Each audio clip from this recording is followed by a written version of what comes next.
Assalamu alaikum wa rahmatullahi wa barakatuh. We will see the next part of our chapter is Wheatstone bridge, Wheatstone network. Charles Wheatstone has given his designed his network in 1802 so that we can easily identify the value of the resistance of any conductor. Yesterday we have talked about the resistance. Resistance is what? Opposition offered by the conductor to flow of current. Okay. So, how to measure this resistance? Resistance also depend upon different factors, physical factors such as temperature, humidity, okay, and etc. So, the resistance of material or element changes from time to time. So, in order to calculate the resistance, Wheatstone has designed his network which was called as Wheatstone's bridge. It is very easy. See here, there are four resistance or four elements having its own resistance, and he has arranged those resistance in a quadrilateral form. See, A, B, C, D, A is a quadrilateral. Okay, you can call it just as a rhombus. P is one resistance, Q is another resistance, R is another resistance, S is another resistance. And see here, we get four vertices. Okay?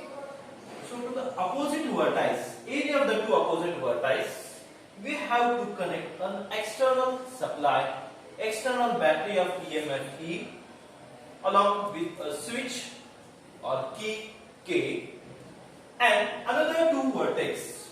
You can see we have to attach one galvanometer.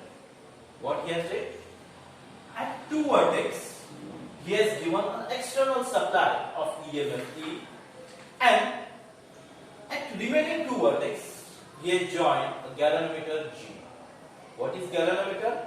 Galvanometer is a device which shows the direction of current and how much is the current flowing. It is used to find the direction of current, measure the current. Okay? In which direction how much current is flowing, that we can measure with help of the galvanometer. An ammeter will just give us a magnitude, whereas the direction can be given by the galvanometer. Okay, so galvanometer is connected. Okay, see here, four resistance P, Q, R, S. They are connected. They are so connected so that it forms a quadrilateral A, B, C, E. And there are two opposite vertices, or you can call diagonals. Okay, see this diagonal AC. All across this diagonal AC, what we have connected? We have connected EMF E.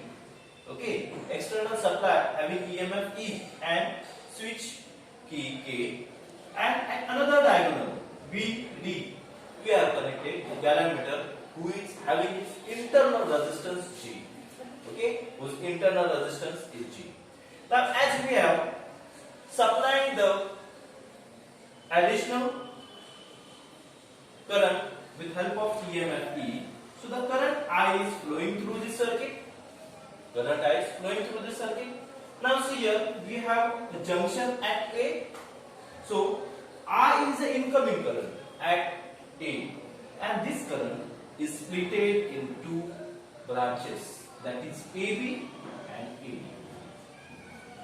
Okay, यहाँ से current flow हो रहा है, junction A पे आ रहा है, और junction A से क्या हो रहा है? दो जगह स्प्लिट हो रहा है, एक AB ब्रांच में, एक AD branch. Okay, so this I splitted, current I splitted into two branches, that is I1 and I2. So I have written here I is equal to I1 plus I2. I is equal to I1 plus I2. That is our equation number 1. Okay. Now you can see here A, B, D, A is one loop, and B, C, D, B is another loop. So as we have studied in previous lecture, Kirchhoff laws, Kirchhoff current law and Kirchhoff voltage law. So here we have applied Kirchhoff current law, that is incoming current is equal to outgoing current. Okay, the algebraic sum of current at any junction is equal to 0. So the first KCL we have applied here, and we have got what? I1 is equal to I1 plus I2. Now we will apply KVL to these two loops. These are the two loops. Okay, so while applying KVL to loop A, B, D, A, B, D, A. Okay, as I said earlier, whenever we will analyze or whenever we will apply KVL to this loop, we will choose anti-clockwise direction. We will select anti-clockwise direction. So I will go in anti-clockwise direction. Okay, so see, while going through this resistance P, my direction and current I1 direction is opposite. So the potential drop across this resistance is positive. So what I get? I1B. Okay. Then see, my direction and this current direction I2 is same because I am coming in this anti-clockwise direction. So potential drop across this resistance S is negative. So what I get? Minus I2S. So what I got? Minus I2S. And see again, my direction and the current which is flowing through this galvanometer, that is Ig, is opposite. So potential drop across this galvanometer is positive. So plus Ig into G. I1 is a current which is flowing through the resistance P. I2 is a current that is flowing through resistance S, and Ig is a current that is flowing through galvanometer G. See once again, I am going in anti-clockwise direction. So my direction and the current I1 direction is opposite. So the potential drop across this resistance P is positive. So I got I1P. My direction and the current I2 direction is same. So the potential drop across this resistance S is treated as negative. So minus I2S. And you can see here, my direction and the current Ig direction is opposite. So potential drop across this galvanometer is positive. So Ig into G is equal to 0. Now we have to apply the KVL to this second loop. Okay, again I will select anti-clockwise direction. So when I go through here, now see here, what will be the current flowing through this resistance Q? Now see, now B is another junction. Okay, and the current which is coming at B is only I1 current, and at B there are two branches, see, this BD and BC. So current is going to these two branches, coming from this branch AB and going to BC and BD. So I1 is coming here, Ig is current going through this galvanometer. So what will be the current flowing through this branch BC? That will be I1 minus Ig. Got it? I1 current यहाँ आ रहा है और Ig current ये galvanometer में जा रहा है, तो यहाँ कितना करंट जाएगा? तो what we have to do? We have to subtract Ig from I1. Ig को I1 से subtract करो, जो भी वैल्यू आएगी उतना करंट ब्रांच BC से फ्लो होगा. So what is the current flowing through the branch BC through the resistance Q? It is R1 minus Ig. Same way you can see here at junction D. See, this I1 is current which is coming at junction D. Ig is a current coming at junction D. So both are incoming current. So with this, both this current will go at junction DC. I2 is a current which is coming at junction D. Ig is a current that is coming at junction D. So these are incoming currents. So now we have total current is I2 plus Ig. So this total current should go somewhere.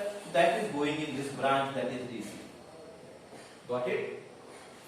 I2 इधर आ रहा है, Ig इधर आ रहा है, दोनों यहाँ आ रहे, तो ये दोनों मिलके कहाँ जाएंगे? DC की तरफ जाएंगे. So what is the current flowing through this resistance? Are I2 plus Ig. Okay. Now we will apply KVL here. So see, my direction and this current direction I1 minus Ig is opposite. So this potential drop is positive. So I1 minus Ig times Q. is the potential drop, which is positive. Again, my direction and the current which is flowing through the galvanometer is same. See, okay, my direction and current IG direction is same. So this potential drop is treated as negative. So minus Ig into G. Minus Ig into G. Now my direction and this current direction is same. My direction and this current I2 plus Ig is same. So again this potential drop is treated as negative. So minus I2 plus Ig times R. Got it? See, my direction and this current direction is opposite. So this potential drop is treated as positive. So I1 minus Ig into Q is positive.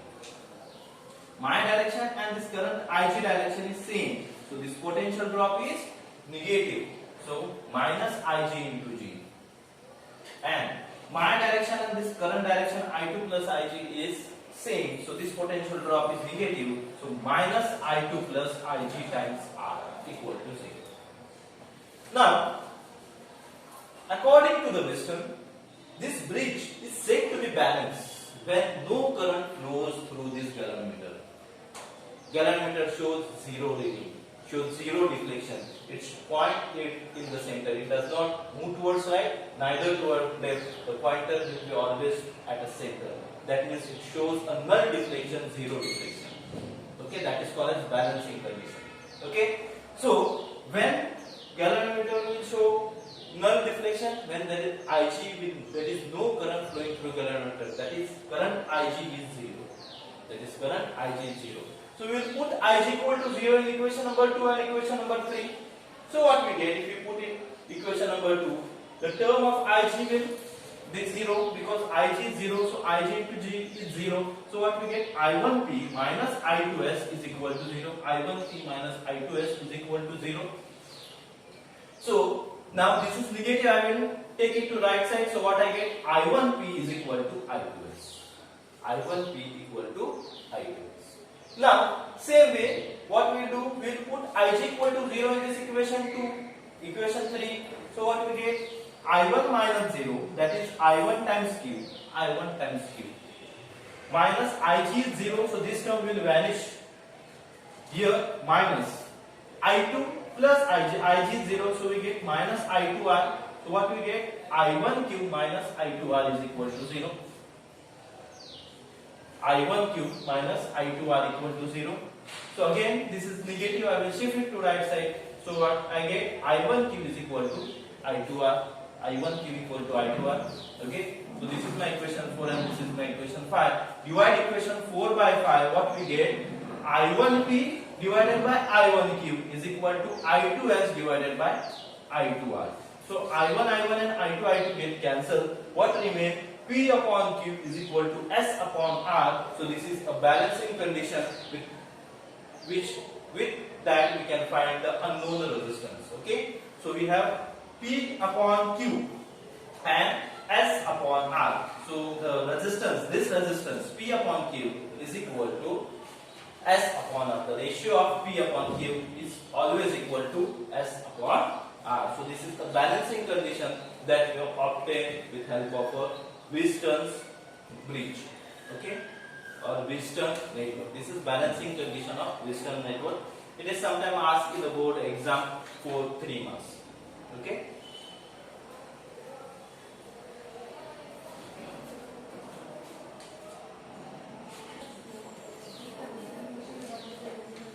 So now we will see the next point, that is Wheatstone's meter bridge. Okay. We have studied Wheatstone's bridge or Wheatstone's network. Now this is the extension of that point, that is called as Wheatstone's meter bridge. It is used to identify the unknown resistance of an element or conductor. Why it is called as Wheatstone's meter bridge? Because you can see here the wire which is shown by a pink color, it is the length of that wire is 1 meter.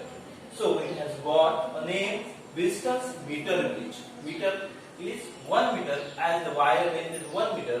So the name is Wheatstone's meter bridge. Okay. So see what is Wheatstone's meter bridge. We will see the construction of Wheatstone's meter bridge.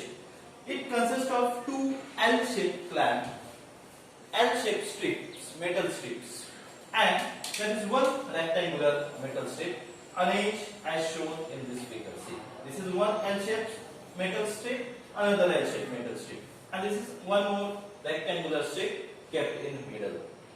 Okay, and wire of 1 meter is connected from this strip to this strip. So the length of this wire is 1 meter. Okay.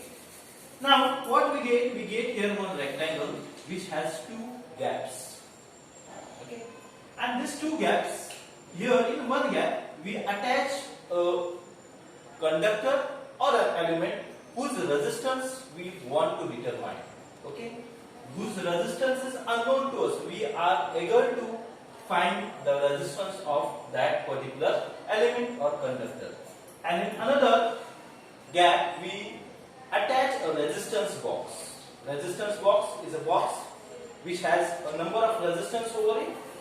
Okay, when we plug one key from that resistance box, then that resistance box show a particular that value of resistance. It offers that particular. If you plug 5 the key from that resistance box, the resistance box will show the resistance of 5.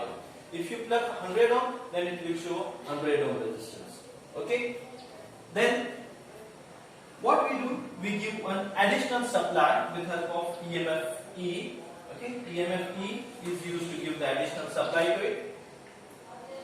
Switch key K, and here is a rheostat. What is rheostat? Here you know very well. Rheostat is a variable resistance.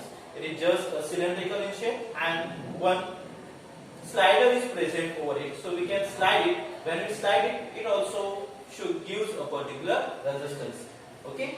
And a galvanometer is connected here in between. See, in this middle part we are connecting the galvanometer. Okay, so this is the construction of distance meter bridge. What is present in the construction? Two L-shaped metal strip having one more rectangular metal strip in between. These two L-shaped metal strips are connected by a wire of length 1 meter. It has two gaps, one left gap, another right gap. In the left gap, what we do? We connect the unknown resistance, whose unknown resistance X, okay, whose resistance we need to determine. In the right gap, we connect a resistance box. Then we connect a galvanometer at the middle of the strip. One end of the galvanometer is connected to the jockey. Jockey is just a metal strip which we slide on this wire. Okay, we are sliding on the wire so that we get a point on this metal wire such that no current flows through galvanometer. That is called as balancing condition. Okay, so we will see now working of this distance meter bridge. So what we do? We give one additional EMF E. We switch on key. And when we plug the key, that time current starts to flowing through this meter bridge. So first what we have to do, we have to take this jockey, we have to attach it to the left end, which get a deflection in opposite end. We have to attach it to this, we will get the deflection in opposite direction. So once we get this deflection, we assume that whatever connection we have did, that are correct.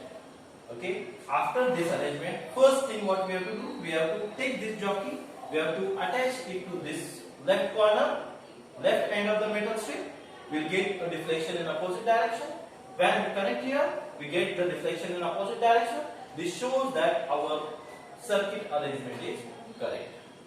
Next, what we have to do? After that, we have to slide this jockey over this wire. Okay, so while sliding, we get one point over this wire.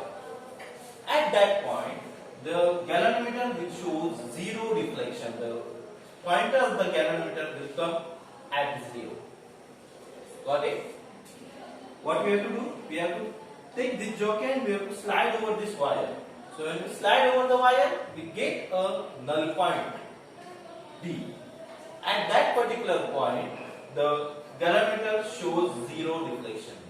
Okay, and that is nothing but what? Balancing condition of distance meter bridge. Resistance meter bridge is said to be balanced when no current flows through the galvanometer, that is Ig equal to 0.